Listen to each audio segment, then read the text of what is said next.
Bien, perfecto, muchas gracias. Bueno, vamos a empezar entonces. Bien, hoy día vamos a hablar sobre la patología maligna, las neoplasias malignas del colon y recto. Como siempre, empiezo con un pequeño recuerdo anatómico. El colon se inicia en la válvula ileocecal, se continúa con el ciego. En el ciego vamos a encontrar el apéndice cecal. El ciego se continúa con el colon ascendente, que sigue con el ángulo hepático del colon y luego viene el colon transverso hasta el ángulo esplénico del colon y ahí empieza el colon descendente, que se va a continuar con el sigmoides. Hasta ahí lo que es colon. La continuación de colon es el recto. ¿Sí? A ver, ¿qué cosas hay llamativas en el colon que tenemos que señalar? Número uno, que el colon tiene dos partes, perdón, una parte que es intraperitoneal y una parte que es retroperitoneal. La parte intraperitoneal es colon sigmoides y colon transverso. Y la parte que es retroperitoneal es el colon ascendente y el colon descendente. ¿De acuerdo? ¿Qué más? Que hay otra propiedad que solamente una que distingue al colon, que son las tenias. A ver, atención, el colon tiene tres capas. El epitelio o mucosa, que es un epitelio columnar glandular alto. La capa muscular, que tiene dos fascículos. Y la serosa.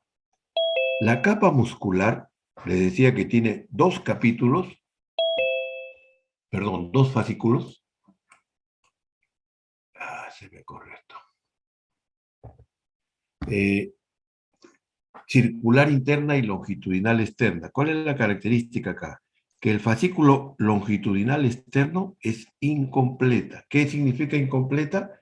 Que no lo rodea en toda la circunferencia del colon, sino que lo hace solamente por tres pequeños tramos, tres pequeños tractos. ¿Sí? Esos tractos se ven como tenias, toman el nombre de tenias, y solamente la vamos a encontrar en el colon. ¿De acuerdo? La vascularización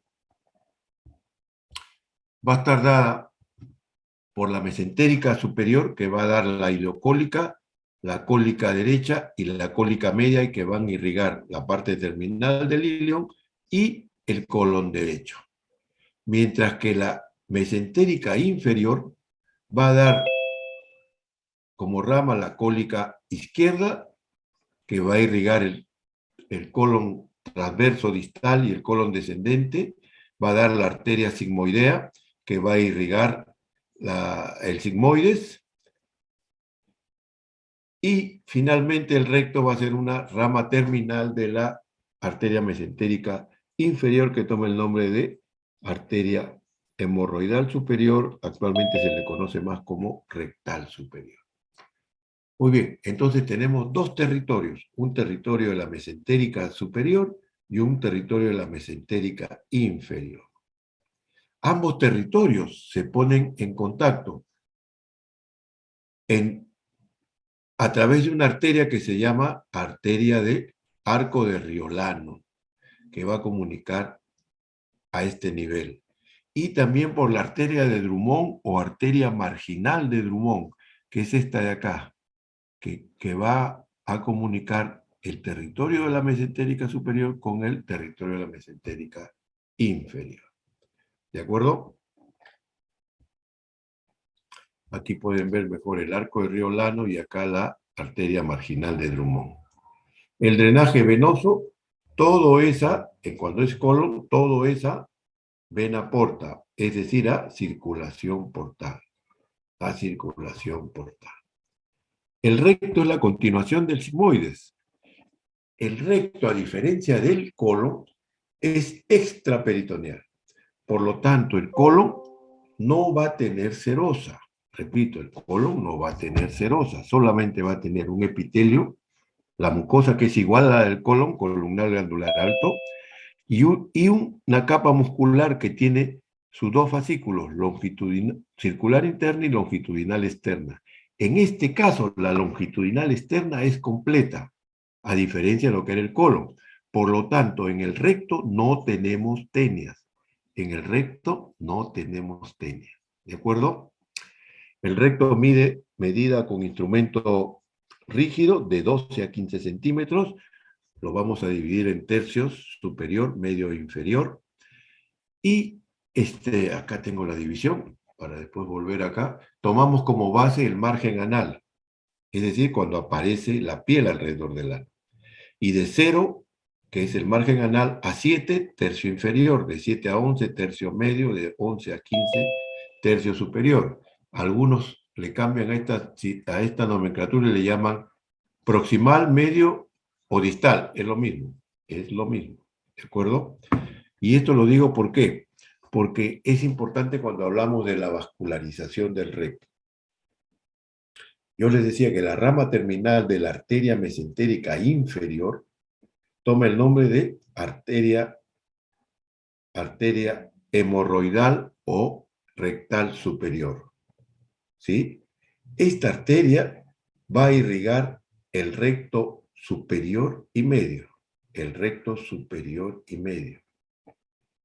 Mientras que el tercio inferior va a ser irrigado por la arteria rectal o arteria hemorroidal media e inferior, que es rama de la arteria ilíaca interna.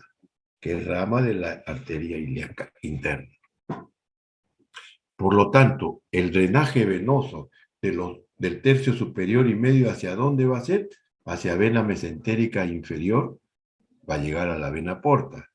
Mientras que el drenaje venoso del tercio inferior del recto va a ser hacia la vena rectal o hemorroidal media e inferior y va a drenar directamente a la vena ilíaca y va a terminar en la cava inferior. ¿Sí? En este punto se juntan la circulación sistémica y la circulación portal. Muy bien, ya hablamos de las paredes. El recto va a tener 3 válvulas, llamadas válvulas de Houston. Ya lo vimos. El recto termina, ¿dónde termina? Termina en la línea pectínea, ¿sí? En la línea pectínea van a terminar también unos pliegues longitudinales que toman el nombre de columnas de Morgani y van a formar unas criptas. Esta es la cripta. En las criptas vamos a encontrar las glándulas anales. Cuando, no sé si mañana o ayer le han hablado sobre patología benigna, esto es importante tenerlo en cuenta. ¿De acuerdo? El ano, entonces, empieza en la línea pectínea y se continúa hasta que se forma la piel. Atención, el epitelio del recto columnar glandular alto comienza a cambiar, comienza a transformarse. Hay una transición de ese epitelio para llegar a la piel, que es donde está el margen anal. Esto se llama epitelio de transición. Epitelio de transición. Y vemos que el ano, ¿cuál es la característica? Que va a estar rodeado por esfínter. Tenemos 2 esfínteres anales, un esfínter anal interno, que es la condensación de la capa muscular del recto, por lo tanto es músculo liso, involuntario, y tenemos por fuera el esfínter anal externo, que está constituido por músculo estriado esquelético voluntario, que tiene 3 fascículos, el siendo el más importante el pubo rectal. ¿De acuerdo? Ya dijimos esto, tacatán, ya dijimos todo eso, listo. Y esta es una visión, fíjense, acá está el sigmoide, acá está la unión recto-sigmoidea, acá están las válvulas de Houston, ¿sí? Acá termina el recto, están las glándulas, las columnas de Morgani, las criptas anales y el ano. A la parte final del recto y al ano que está rodeado por esfínteres se le llama canal anal. Es un término quirúrgico, canal anal. ¿De acuerdo? Muy bien, hablemos ahora de los tumores colorectales. Y lo primero que tenemos que mencionar son los pólipos. Hemos visto pólipos en esófago, creo que no los mencioné, en estómago sí los hemos mencionado, en intestino delgado deben haberle mencionado, En colon también hay pólipos y son tan importantes los pólipos ¿en qué sitio? En el colon y recto. Más importante que en cualquier otro sitio. Ya vamos a ver por qué. ¿Qué son los pólipos? Son proyecciones de la mucosa hacia la luz intestinal, en este caso hacia la luz del colon. Desde el punto de vista macroscópico pueden ser pediculados o pedunculados cuando tienen una parte de inserción pequeña y tienen un cuello delgado y alargado, un pólipo pediculado. Y pueden ser sésiles cuando la base de implantación es amplia. ¿De acuerdo? Los pólipos se dividen de acuerdo a su estirpe histológica. El pólipo más frecuente, ¿cuál es? Son los pólipos hiperplásticos. Son pequeños, generalmente miden menos de 5 milímetros. Son los más frecuentes, siempre benignos. Repito, siempre es benigno. Los pólipos amartomatosos no son neoplasias verdaderas, lo vemos en el pólipo juvenil, ¿no? Pueden causar intussusección o invaginación. Los pólipos inflamatorios, en realidad no son pólipos, son pseudopólipos, son pliegues de la mucosa que se inflaman, se adhieren entre sí y te dan la apariencia de un pólipo, ¿sí? Típico en colitis ulcerativa, ¿sí? No son premalignos. Y entonces tenemos, haciendo un resumen, los más frecuentes el hiperplásico, siempre benigno, y tenemos otro que le hemos llamado pólipos neoplásicos, para que se acuerden ustedes. Son pólipos adenomatosos. ¿Y por qué le llamamos neoplásicos? Porque tienen la posibilidad de desarrollar cáncer. Entonces, el pólipo adenomatoso es una lesión premaligna. Tienen capacidad de degeneración maligna. Lo dividimos de acuerdo a su estirpe histológica en adenoma tubular, túbulo velloso y velloso. Lo más frecuente es el tubular, generalmente pediculados. Menos frecuentes los adenomas vellosos, 10% son generalmente sésiles y más frecuentes en el recto. Y se caracterizan porque tienen una gran producción de moco. Y el paciente le va a decir, doctor, hago diarreas, y no son diarreas, lo que hace es la secreción mucosa de este adenoma. ¿De acuerdo? Atención con lo que voy a decir. ¿Por qué son tan importantes los pólipos en la patología colorectal? Porque ya se ha establecido la secuencia adenoma, cáncer, carcinoma o cáncer, pólipo, cáncer. ¿Sí? ¿Qué significa esto? Atención con lo que voy a decir. 95% de los cánceres colorectal, repito, 95%, empezaron siendo un pólipo adenomatoso. 95%, casi todos. ¿De acuerdo? Entonces, tener presente esto. Estos pólipos adenomatosos tienen varias características, propiedades que yo voy a mencionar solamente dos. El sincronismo. ¿Qué significa sincronismo? Que pueden estar presentes en forma simultánea dos o más pólipos. Ejemplo, tengo un pólipo adenomatoso en el sigmoide y puedo tener un pólipo adenomatoso en el colon transverso. O puedo tener uno en el recto y otro en el ciego. Son sincrónicos, decimos. ¿De acuerdo? Y los metacrónicos son aquellos cuando yo encuentro un pólipo, lo saco y tiempo después en esa zona vuelve a aparecer otro pólipo. Metacronismo se llama eso. ¿Sí? Atención, estadística americana. ¿Cuánto demora un adenoma, un pólipo adenomatoso que se va a convertir en cáncer? ¿Cuánto tiempo demora? Dicen que entre 7 y 10 años, ¿no? La evidencia estadística se basaba en que el pico de diagnóstico de pólipo es 50 años y el pico de diagnóstico de cáncer es 60 años. Entonces, más o menos ese es el tiempo que demoraría un pólipo en convertirse en cáncer. No todos los pólipos se convierten en cáncer, ¿eh? ¿Sí? Por ejemplo, tenemos una patología que vamos a mencionar después, que es la poliposis adenomatosa familiar, en la que no tienen un pólipo, ni dos, ni tres, tienen 100, 200, 300, 400 pólipos. A esos pacientes, si tú no los curas, si no los tratas, el 100%, todos van a terminar haciendo cáncer, ¿sí? Todos van a terminando haciendo cáncer. Por lo tanto, si alguno de ustedes alguna vez llega a ser autoridad sanitaria, llámese ministro de salud, ¿no? Todo es posible en este país, así que con esos gobernantes que tenemos, cualquiera puede ser ahora. Ya no necesita ser ni médico, ni siquiera inteligente. Simplemente tiene que tener, en vez de currículum, prontuario.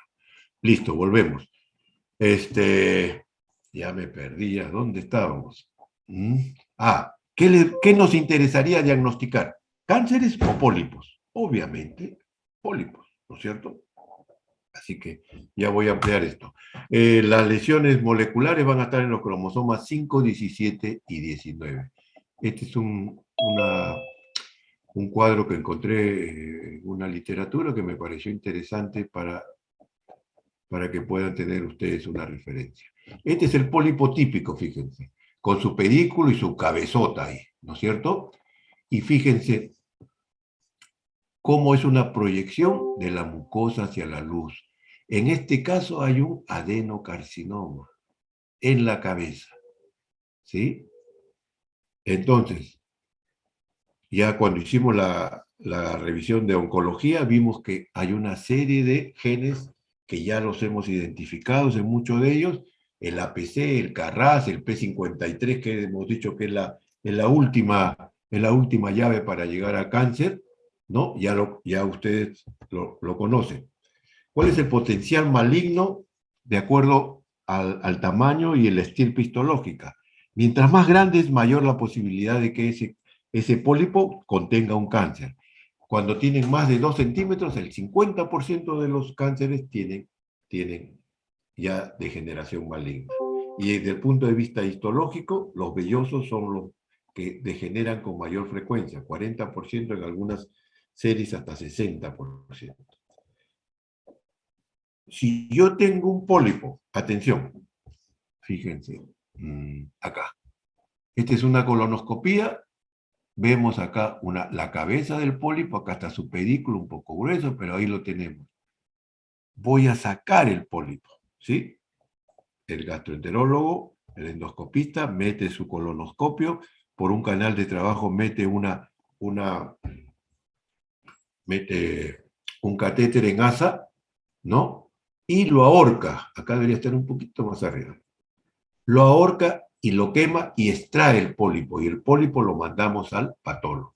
Fíjense acá con un poquito de imaginación se puede ver la lesión elevada, y acá está el catéter en asa, lo comienza a rodear, ¿sí? Acá ya lo estrangula y lo quemamos, lo cauterizamos, y ahí tenemos la cicatriz. Y lo mandamos al patólogo. Y el patólogo me puede dar varias alternativas. La primera alternativa es que me diga, es un pólipo hiperplástico, se acabó la historia, no hay problema. El hiperplástico siempre es benigno, repito. Otra posibilidad, que me diga que es un pólipo adenomatoso, y entonces yo alerto las antenas, ¿no es cierto? Alerto las antenas. Pólipo adenomatoso, nada más, nada más. Otra posibilidad es que me diga, es un pólipo adenomatoso que tiene un foco de adenocarcinoma. Y yo le voy a preguntar, ¿dónde tiene el foco? En la cabecita.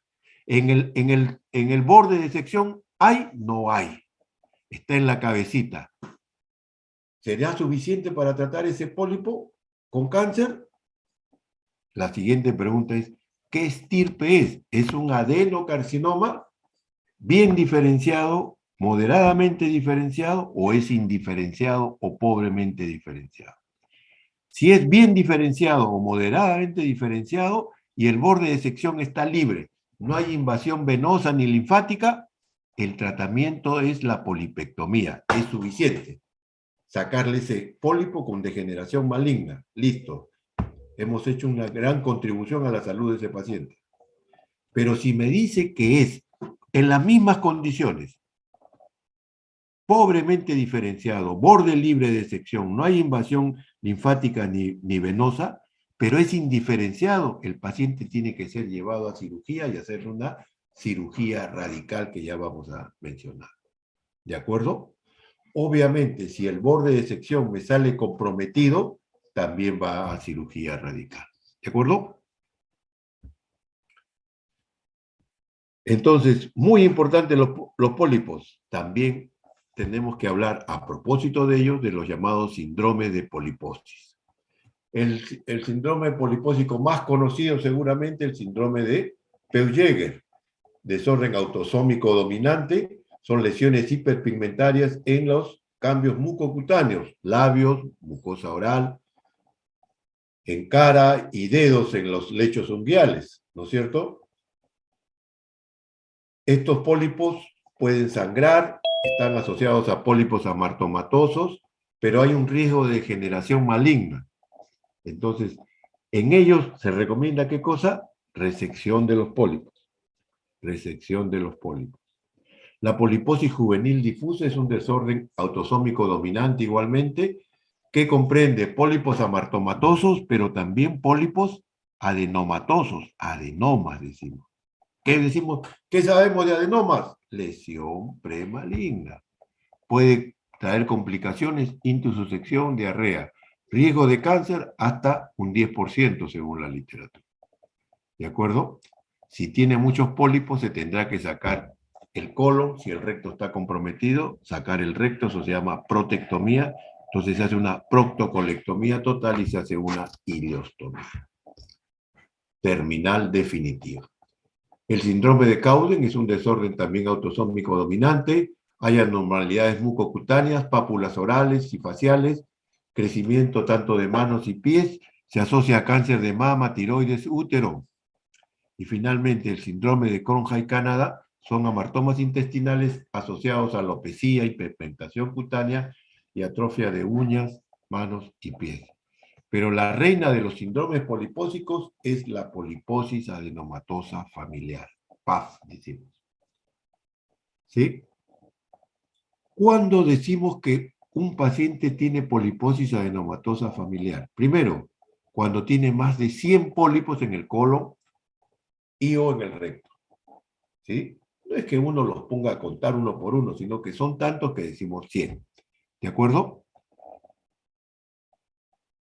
Uno le va a tomar biopsia a muchos de ellos y el patólogo te va a decir que son pólipos adenomatosos. ¿Sí? Casi todos, por no decir 100%, son adenomas. Y familiar, ¿por qué es familiar? Porque siempre hay un familiar en primer grado, padres, hermanos, hijos, que tienen la enfermedad. Entonces, poliposis adenomatosa familiar, tienen más de 100, a veces tienen hasta más de 500 o 1000 pólipos adenomatosos. Y ya lo adelantamos, dijimos que en esta patología el 100%, todos van a terminar desarrollando cáncer si es que antes no hacemos algo. Se sabe que hay una transmisión genética, autosómico dominante, 15%, a pesar de que tienen la lesión, la lesión genética, solo 15% desarrolla la enfermedad que se encuentra en el cromosoma 5. ¿Cuál es el cuadro clínico de estos pacientes? Estos pacientes no nacen con esa patología. ¿Sí? Es raro en púberes, va apareciendo conforme vamos desarrollándonos en edad. Puede producir complicaciones, sangrado, intussusección, que es raro, y se acompaña de manifestaciones extraintestinales o extracolónicas, también le llaman, como por ejemplo quistes epidermoides, osteomas, fibromas cutáneos, tumores desmoides en pacientes posoperados, tumores desmoides en abdomen y mesenterio, también asociado a pólipos gastrointestinales, hiperpigmentación de la retina, a otros cánceres periampular, tiroides. El diagnóstico, ¿cómo lo hacemos? Por endoscopía. Entra el colonoscopista y se encuentra una serie de pólipos, ¿no? Que al ojo dice, acá hay más de 300, ¿no? 400, qué sé yo. Y comienza a tomar biopsias por segmentos, en recto, en sigmoides, en descendente, transverso, ascendente, ciego, qué sé yo. Y lo manda al patólogo y nos da el diagnóstico. Acá tienen ustedes una radiografía de colon con enema. Fíjense estas lesiones más oscuras, Uno puede decir son restos fecales. No, son pólipos. Son pólipos. Fíjense acá un segmento. Fíjense, este segmento mide más o menos 25 centímetros. Fíjense cuántos pólipos hay. Acá fácil hay más de 30 o 40 pólipos. Y fíjense, acá hay uno más grande, que hemos dicho por el tamaño. Este ya tiene más de 2 centímetros. Pero junto a él hay otro mucho más grande, con necrosis inclusive. No, probablemente acá haya cáncer definitivo. ¿De acuerdo? Esa es la importancia de la poliposis adenomatosa familiar. Muy bien, ¿y cuál es el tratamiento? Obviamente, debería ser sacar el pólipo antes que éste degenere o se transforme en cáncer. Pero podríamos hacerlo cuando tenemos 100, 200, 300 pólipos, imposible. Entonces, ¿cuál es la alternativa? Sacar el colon. Si los pólipos comprometen recto y colon, se hace una proctocolectomía total. Prefijo procto, recto, colectomía colon, proctocolectomía total con una ileostomía terminal. Eso es lo que quiero que aprendan. ¿Ya? Si es con colostomía continente, no continente, ya estas son minucias. Lo importante es que sepan que es una ileostomía, el hilo se aboca a la piel y por ahí va a salir el contenido intestinal. ¿De acuerdo?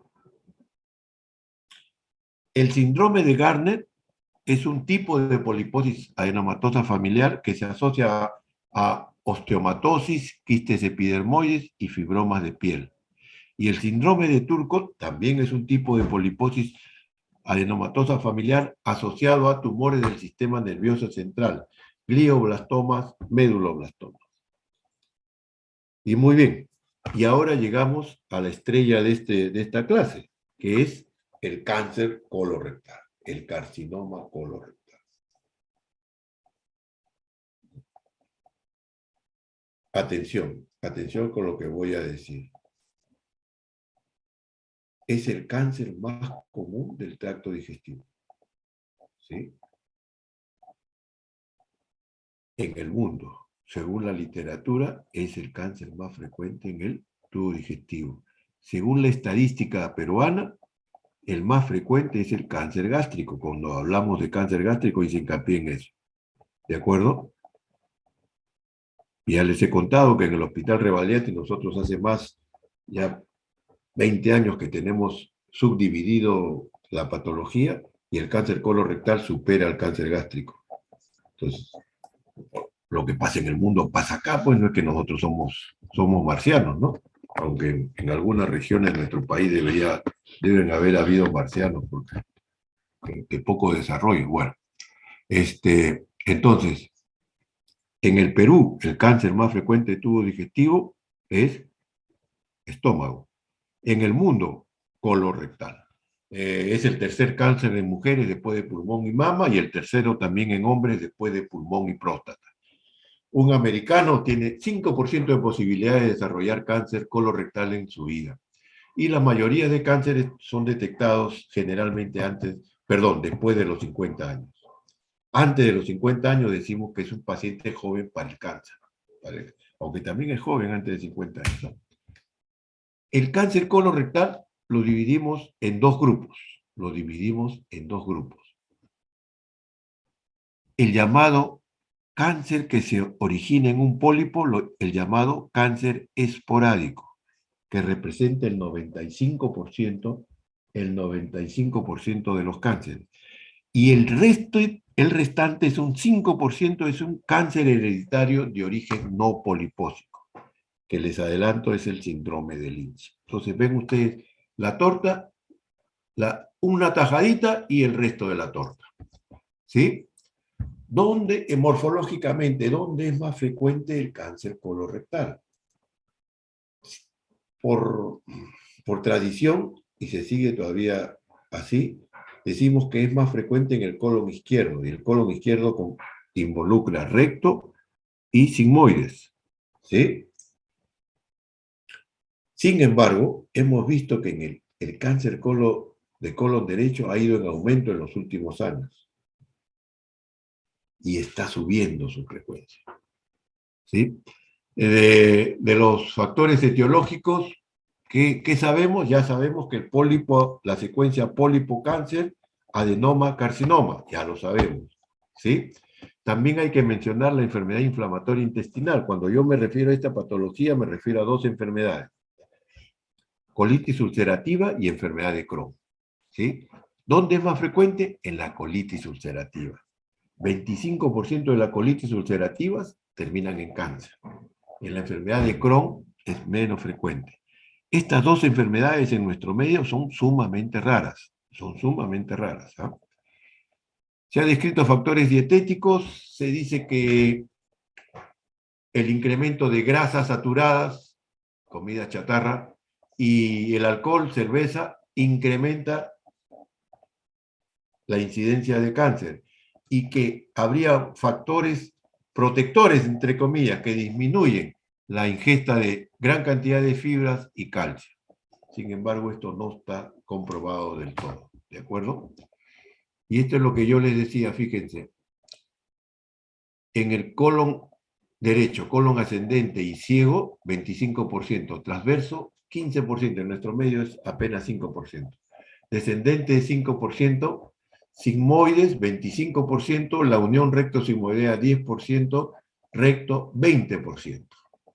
Fíjense, sigmoides y recto suman 55%. Es el sitio más frecuente. Quiero hablar ahora de esa tajadita de la torta, ¿no? De ese 5%. El nombre oficial de esa tajadita es carcinoma colorectal hereditario no polipósico de sitio específico, con sus siglas ahí en inglés. Este es un tipo de cáncer que nosotros conocemos de la A hasta la Z. Lo conocemos todo el proceso, ¿sí? ¿Sabe por qué se produce esto? Por inestabilidad microsatelital. Ya saben ustedes lo que es inestabilidad microsatelital, ¿sí? Cuando hicimos la clase de oncología, nos detuvimos un buen rato en eso. Son mutaciones de la línea germinal de los genes Mish-Mash-Repar, MMR, donde se pierde la expresión de sus proteínas asociadas. ¿Cuál es la traducción? La citosina siempre está con la guanina, hemos dicho, la adenina con la timina, se intercambian, ¿sí?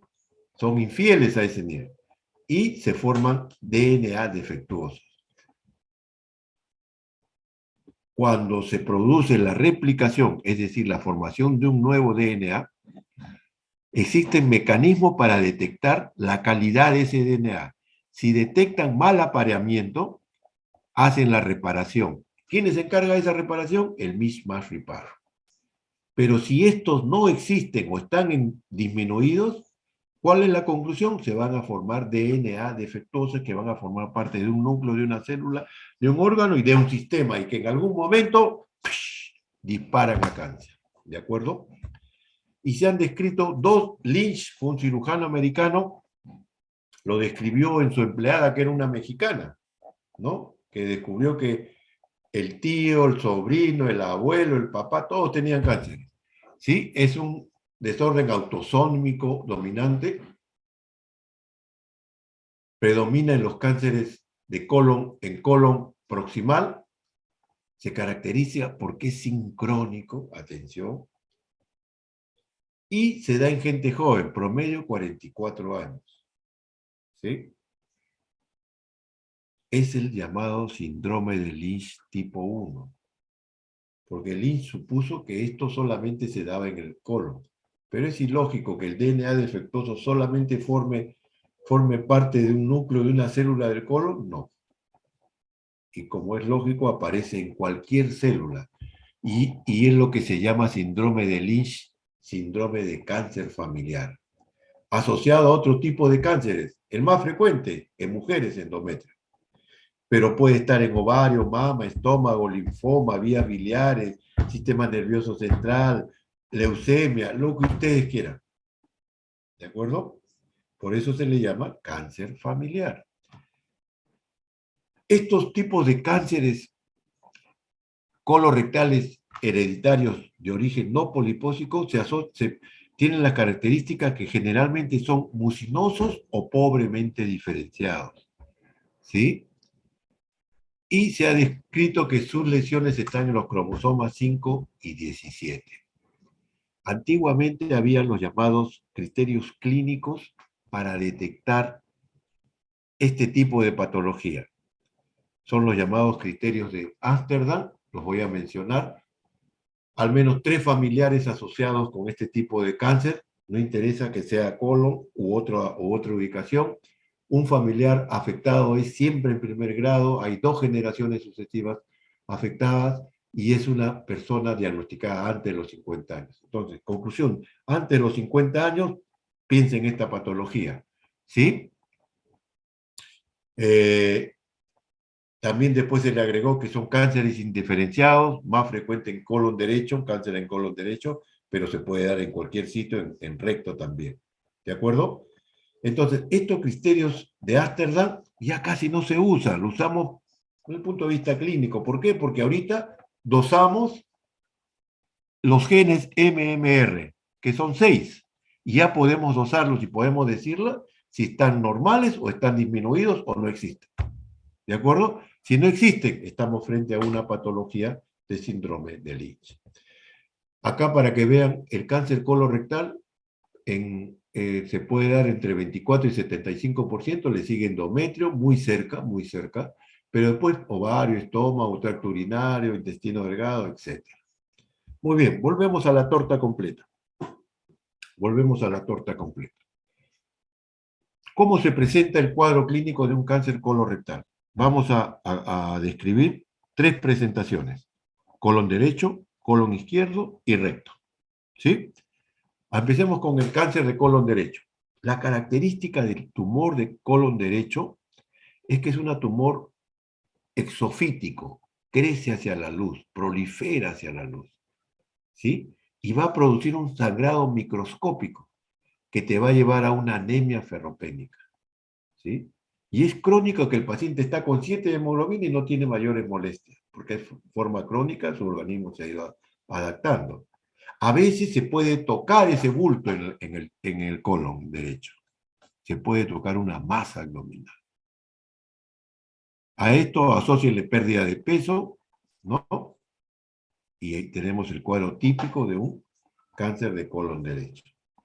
El cáncer de colon izquierdo, a diferencia del colon derecho, no crece tanto hacia la luz, sino que infiltra el colon, infiltra en toda su circunferencia, por lo tanto va a producir una disminución de la luz del colon.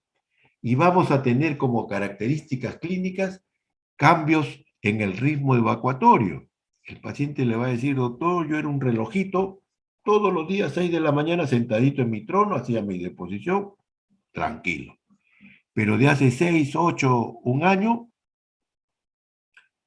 ya no es así, tengo deposición a cualquier hora, cada 2 o cada 3 días, y tengo que hacer mucha fuerza, tengo que pujar mucho, ¿sí? Y me he dado cuenta que las heces se me han estrechado, hay un adelgazamiento del calibre de las heces, ¿no?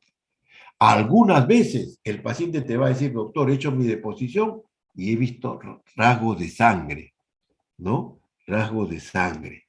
Entonces, típico de colon izquierdo, un porcentaje pequeño debuta como una obstrucción intestinal baja.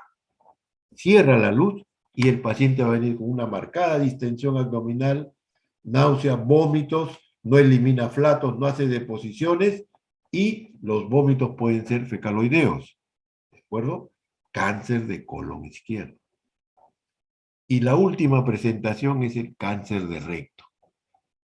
¿Cuál es lo característico del cáncer de recto? El sangrado, la rectorragia. ¿Sí? ¿Qué otras molestias pueden haber? Tenesmo. El paciente le dice: doctor, tengo urgencia de ir al baño. Llego al baño, boto un poquito de diarrea con moquito y me queda esa sensación de querer seguir evacuando. ¿Sí? O tengo la urgencia y me duele mucho. El dolor es un mal síntoma. Es pronóstico, desde el punto de vista del pronóstico, es muy malo. ¿Sí? Por eso, señores, todo sangrado rectal amerita un examen. ¿Sí? Todo sangrado rectal, así sea joven, ¿no? Porque cuando le van a venir a consultar, un joven le dice, no, ese es tu hemorroides, haz tal cosa, y no lo van a examinar. ¿De acuerdo? Y la evaluación de los pacientes con cánceres se hace en forma, como ustedes han revisado en sus primeras clases del curso, pero acá vamos a hacer hincapié en que, en un buen examen de abdomen, en buscar si hay masas en el cuadrante inferior derecho, ¿sí? Hay que hacer tacto rectal, ¿sí? Hay que hacer tacto rectal en la lámina de la frecuencia del cáncer. Me olvidé hacer hincapié que 20% corresponden a cáncer rectal. 20%, uno de cada 5 pacientes, usted le puede tocar el cáncer a través de un tacto rectal. ¿Ah? Que no hacemos, ¿no? Que no nos gusta hacer. Habrá algún mañoso que le guste, pues, ¿no? Pero la gran mayoría de nosotros no nos gusta. Pero es parte de la evaluación, ¿sí? 20%, uno de cada 5 está al alcance de tu dedo. Entonces, siempre hacer un tacto rectal. Mañana en su seminario tienen ustedes un par de láminas sobre el tacto rectal que les enseñen cómo hacer el tacto rectal, qué buscar en el tacto rectal y cómo hacer el informe, ¿sí? Poniendo desde inicio qué posición a usted ha examinado. ¿De acuerdo? Hay que hacerle una colonoscopía al paciente. Atención, en forma ideal, y remarco lo de ideal. Todo paciente que tiene un cáncer colorectal debe tener una colonoscopía. ¿Para qué? Para descartar sincronismo. Hemos dicho que los pólipos son sincrónicos. Si 95% de los cánceres o se originaron en un pólipo adenomatoso, por lo tanto el cáncer también es sincrónico. Y ya hemos tenido que hemos operado a un paciente de cáncer de sigmoides y de repente ven, y ese paciente es conocido, sí, doctor, lo hemos operado hace 6 meses de un cáncer de sigmoides. ¿Y ahora por qué viene? Tiene un cáncer en el ciego. O sea, en 6 meses ha desarrollado cáncer. Mentira, pues. Cuando se operó tenía el cáncer en el otro lado, sino que fuimos incapaces de diagnosticarlo. Por lo tanto, debería todo paciente que se va a operar de colon tener una colonoscopía. Oiga, doctor, pero está obstruido. Si está obstruido, sonamos. Pues. No hay manera de eso, ¿no? Ahí le diré al cirujano que examine bien el colon que va a dejar, tratando de descartar alguna lesión, pero si es una lesión pequeña, no la va a detectar. La detectaremos después que ha sido operado, le haremos una colonoscopía y rogaremos que todo esté bien. La ecografía endorrectal se hace para cáncer rectal y nos sirve para determinar la profundidad de la lesión en las capas del recto. En otras palabras, nos sirve para diagnosticar el T en nuestra clasificación TNM. ¿De acuerdo? Vamos a pedir una tomografía computada para ver el sitio de la lesión, dónde está ubicado, el tamaño, la relación con los órganos adyacentes, la presencia o no de ganglios grandes. Una radiografía de pulmones para descartar metástasis pulmonares y siempre les vamos a pedir un antígeno carcino embrionario que es un marcador tumoral del cual ya hemos hablado, pero que voy a recalcar dentro de unos minutos. Esta es una radiografía de colon con enema varitado, que ya casi no se usa. No lo usamos ya. Fíjense, se ve el colon descendente, el sigmoides y el recto. Pero fíjense, antes de terminar el colon descendente, acá hay una gran estenosis. ¿Sí? Aquí vemos vean esta de acá. Vean esta, la lámina derecha. Esta está volteada, la tengo que ver. Fíjense esta de acá. Acá está el recto, acá está el sigmoides, ¿no? Y acá en la unión recto-sigmoidea hay una gran estenosis producida por una lesión cancerígena. ¿Sí? Acá tienen algunas piezas anatómicas de resección. Esta es una colectomía derecha, fíjense el ilion terminal, la válvula ileocecal, el ciego, colon ascendente y una porción del colon transverso. Y en el ciego que vemos una lesión proliferativa, exofítica, que crece hacia la luz. Cáncer de colon derecho. Fíjense en esta radiografía de colon con enema varitado. Fíjense la estenosis que se ve acá y acá se ve una imagen que es típica y que es la llamada manzana mordida. Es una manzana mordida, ¿no es cierto?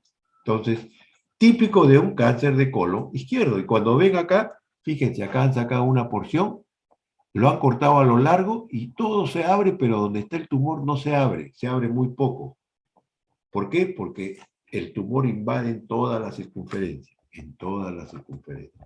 Esto es para revisar la ecografía endorrectal, nos permite ver las capas del recto, ¿no? Y diagnosticar, por ejemplo, acá está la mucosa y llega hasta la capa muscular. La submucosa está acá, la capa muscular está aquí, el tumor llegó ahí, se quedó en la capa muscular.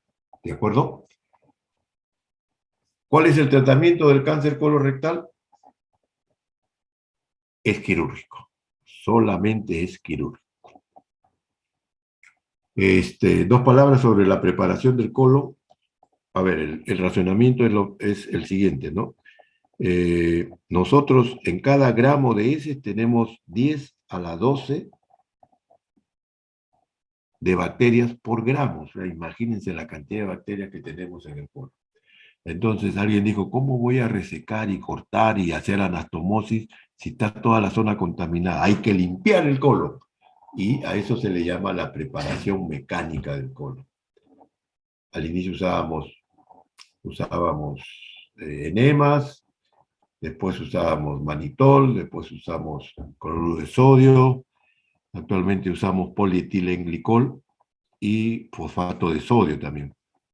Producimos una gran diarrea. Pero atención, no todas las escuelas preparan colon, porque, oh sorpresa, hicieron el estudio de los que se preparaban y no preparaban, y no habían diferencias estadísticas entre ellos. En el servicio de colon del Hospital Rebagliati, lo que es cáncer derecho no se prepara, lo que es cáncer izquierdo sí se prepara. ¿Cuál es? Hay que determinar si hay metástasis a distancias, ¿no? El M del paciente, y el tratamiento de qué consiste en resecar el segmento comprometido con el cáncer, pero sacando su pedículo linfovascular y hacer una anastomosis sin tensión.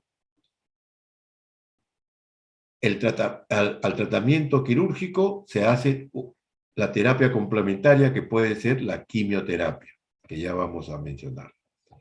Y aquí simplemente para que tengan una idea, ¿qué hacemos cuando tenemos un cáncer de colon derecho? Acá en A, por ejemplo.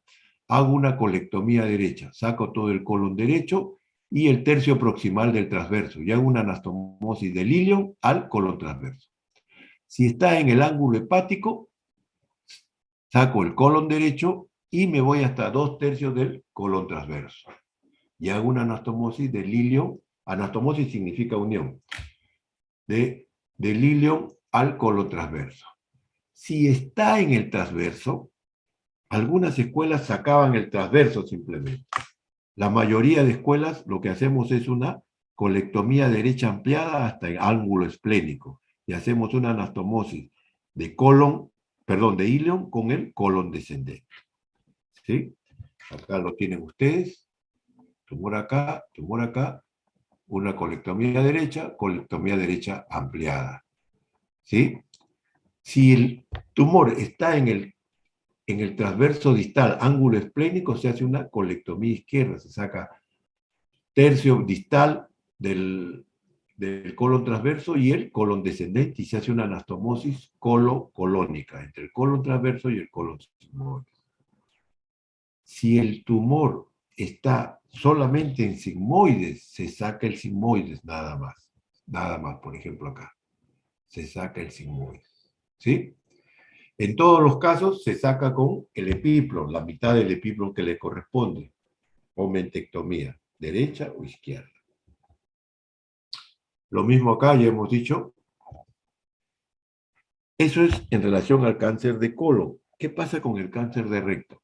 ¿El cáncer de recto es diferente? Sí, es diferente. Ya hemos dicho que es extraperitoneal, ¿no? A pesar de que están en una continuación, en realidad son diferentes. Y lo que decíamos acá, atención, El recto mide 15 centímetros desde el margen anal y lo dividimos de 0 a 7, tercio inferior, de 7 a 11, tercio medio, de 11 a 15, superior. Cuando el tumor está en el recto superior, se hace la operación que se llama resección anterior. ¿En qué consiste? En sacar el sigmoides y sacar el recto superior y hacer una anastomosis de colon con el tercio medio del recto. Resección anterior.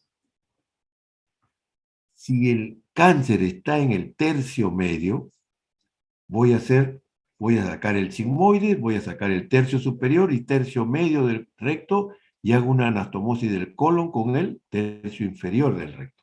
Y a eso se le llama resección anterior baja. Atención, antes que siga. Cuando hablamos de los márgenes de resección, es decir, cuánto saco antes y después de la lesión como mínimo, tiene que ser mayor de 5 centímetros en todo el tubo digestivo, a excepción de recto. En el recto, ¿cuánto es? 2 centímetros. ¿Sí? 2 centímetros. ¿De acuerdo? Entonces, si tenemos 2 centímetros, podemos hacer la resección. Si yo tengo un tumor que compromete el recto inferior a menos de 2 centímetros de la línea pectínea, a menos de 2 centímetros de la línea pectínea, tengo que sacar el ano y todo el recto y parte del sigmoides. Y a eso se le llama resección abdominoperineal, amputación abdominoperineal, y fue descrita o popularizada por un cirujano. Operación de Maynos, Ernest May, Miles escribe, ¿ya? Operación de May. Significa que voy a sacar todo esto y el colon lo voy a abocar a la piel de la pared abdominal, y a eso se le llama colostomía terminal. Colostomía terminal. Pero hay una variante. Si yo tengo un tumor en el recto inferior que está a más de 2 centímetros de la línea pectínea, puedo cortar al nivel de 2 centímetros de la línea pectínea, ¿no? Y voy a sacar parte del tercio inferior, medio, superior y sigmoides, y voy a hacer una anastomosis del colon casi con la línea pectínea. Y a eso se le llama resección anterior ultra baja. Resección anterior ultra baja. También la conocen como anastomosis coloanal. Anastomosis coloanal. ¿De acuerdo? Eso ya hemos puesto ahí. Cuando es una lesión pequeñita, puede hacerse una excisión local. ¿De acuerdo? ¿Cuál es otro de los principios de la cirugía del cáncer de recto? El recto no tiene mesenterio, pero tiene un acúmulo de grasas en la cara posterior entre el recto y el sacro. Ese acúmulo toma el nombre de mesorrecto. Mal llamado mesorrecto, pero ya lo llamaron, así que no vamos a discutir el término. ¿De acuerdo? Está descrito que para que sea una buena operación oncológica, tenemos que sacar todo el mesorrecto. Entonces decimos excisión total de mesorrecto. Eso ha mejorado la sobrevida de nuestros pacientes. En el cáncer de recto también utilizamos radioterapia y quimioterapia. ¿Sí? Cuando yo utilizo quimioterapia más radioterapia, antes de la operación, antes del tratamiento quirúrgico, hablamos de neoadyuvancia, que es actualmente el protocolo que más se está utilizando. ¿De acuerdo? La radioterapia, fíjense, la radioterapia ya está descrita que disminuye la recidiva local en tercio medio y tercio inferior. Ya está comprobado, nivel de evidencia 1A. Es raro en cirugía tener una evidencia 1A, pero la radioterapia cumple con ese criterio. Por ejemplo, acá tienen una resección abdominoperineal. En todos los casos se saca el mesorrecto y se va hacia la raíz vascular. ¿Para qué? Porque alrededor de los vasos sanguíneos vamos a encontrar los ganglios linfáticos, los nódulos linfáticos. ¿De acuerdo? En este caso se sacó todo, fíjense, y esta parte del colon va a ser abocada a la piel, a la pared, para una colostomía. Pero si el tumor está a 3 centímetros de la línea pectínea, yo puedo dejar 1 centímetro, o si está más allá, en este caso estaba más allá, y corto acá. Y me llevo lo mismo, el mesorrecto, los ganglios, pero este colon lo anastomoso, lo uno a la parte del recto inferior que queda. Resección anterior ultra baja. Para hacer mis anastomosis cada vez más bajas, recuerden ustedes, el recto está en una cavidad ósea que es la pelvis, que es una cavidad rígida. Y entonces hacer anastomosis es sumamente difícil, se puede hacer, pero no quedamos siempre contentos con la calidad de los puntos que se puedan poner. ¿Qué usamos? Sutura mecánica. El EEA Stapler, este de acá que estoy marcando, el del medio. ¿Nos sirve para qué? Acá, por ejemplo, se ha visto, pues ya se sacó el cáncer de recto, me queda un muñoncito de recto, me queda un muñón del colon, y este es un aparato que tiene una pirámide ahí, que se desacopla, ¿ya? ¿Sí? Y se le pone en el colon, y por el recto entra el aparato se hace una jareta en ambos, y se vuelven a acoplar. Y una vez que están acoplados, el ayudante comienza a girar y acerca estas dos superficies. Una vez que están coactadas las superficies, dispara, y se disparan 2 líneas de grapas de titanio, y un bisturí corta el exceso que está quedando. Y nos quedan 2 donas, una de colon y otra de recto. Gracias a esto se ha podido cada vez ir disminuyendo hacer las anastomosis más bajas y preservar el esfínter, que es lo que ayuda al paciente a tener una mejor calidad de vida. Y acá lo pueden ver ustedes, fíjense. Acá visto frontal, acá visto de perfil, acá está el muñón que se ha ligado, acá ya se puso el ambil, se llama esta pirámide, entró por el recto esto de acá, el aparato, y se acoplan estos dos, y se juntan, se dispara y se saca todo por el recto ano. 2 palabras sobre la clasificación TNM. T, ¿qué cosa mide? ¿Cuánto infiltra el tumor en las capas de la pared del colon y recto? El T1 solamente en mucosa y submucosa, el T2 la capa muscular, T3 ya pasó la capa muscular, llegó a la subserosa o a los tejidos pericólicos. Y T4 ya perforó el peritoneo o invade otros órganos adyacentes. ¿Sí? Los ganglios, N0 no hay ganglios, N1 de 1 a 3, N2 de 4 o más. Y metástasis, M0 no hay ganglios, M1 hay ganglios. Y con eso yo hago mi tabla de estadio, del 1 al 4, ¿no? El estadio 1 es cuando el tumor se quedó en la mucosa o submucosa, T1, o llegó hasta la capa muscular, T2. No hay ganglios, no hay metástasis. T2 ya pasó la capa muscular, llegó a la subserosa o llegó a tejidos adyacentes, pero no hay ganglios y no hay metástasis. T3 puede ser cualquier T. El estadio 3 puede ser cualquier T.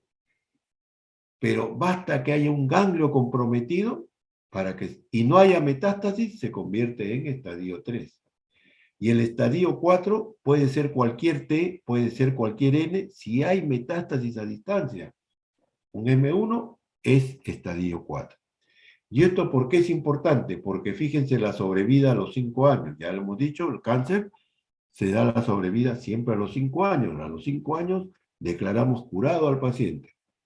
El estadio 1, sobrevida de 85-95%. Estadio 2, 60-80%. Estadio 3, 30-60%. Esto ha subido últimamente. Y el estadio 4, 5%.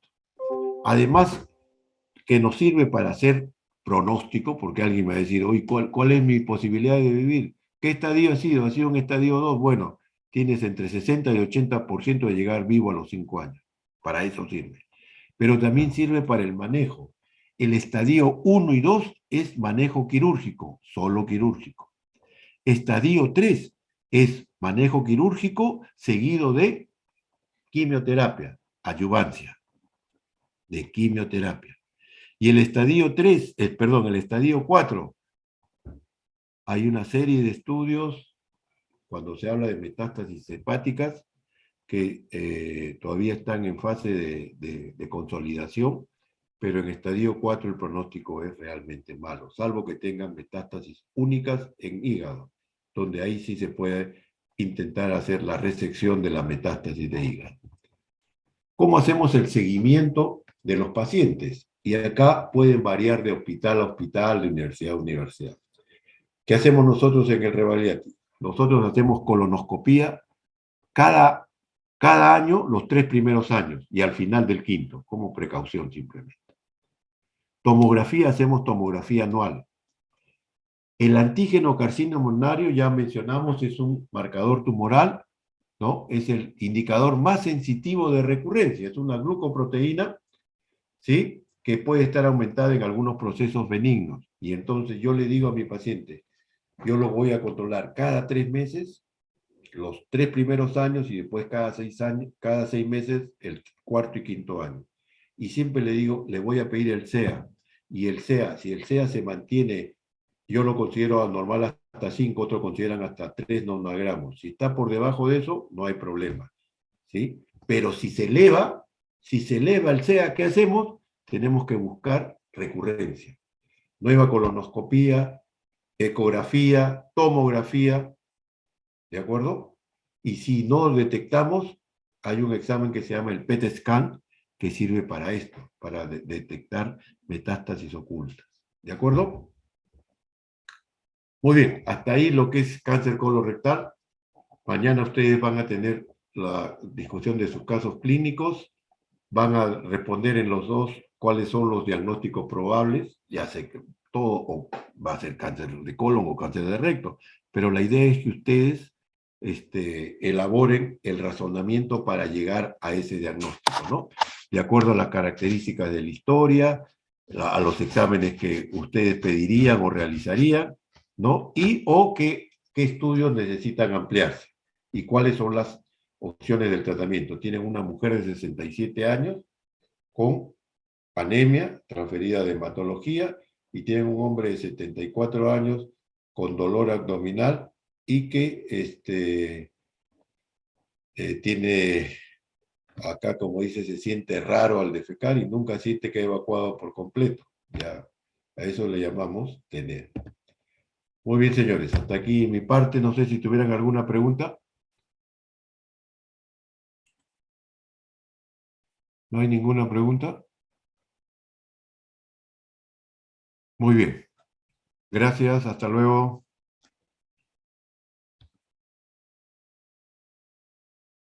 Hasta luego.